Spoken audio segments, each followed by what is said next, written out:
होई गई विदाई सीता अवधपुर पहुँची, बैठी कोहबरवा के बीच जी, बैठी कोहबरवा के बीच जी।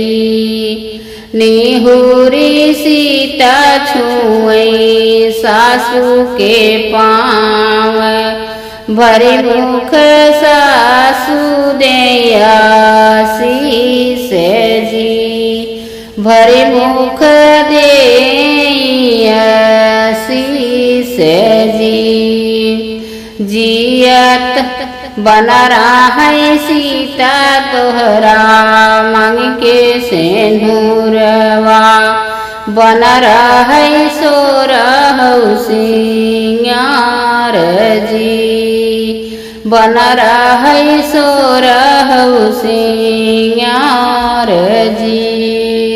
बना रहा है सीता तोहरे गोदी के ललनवा, बैठी कोहबरवा के बीच जी, बैठी कोहबरवा के बीच जी।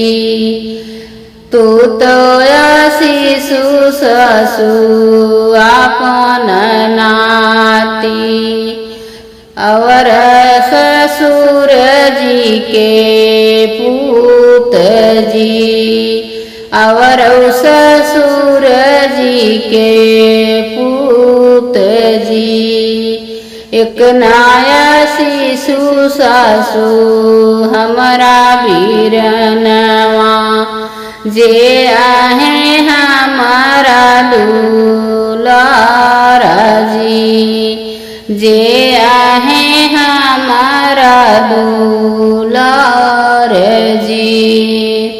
वीरना तोहार बहू आहे पराया, पराइयहु तोहूँ आजू जी।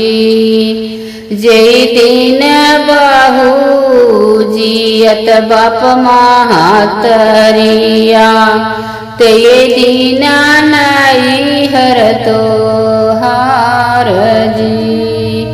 जे दिन जियत रही बाप महतरिया, ते दिन नैहर तोहार जी।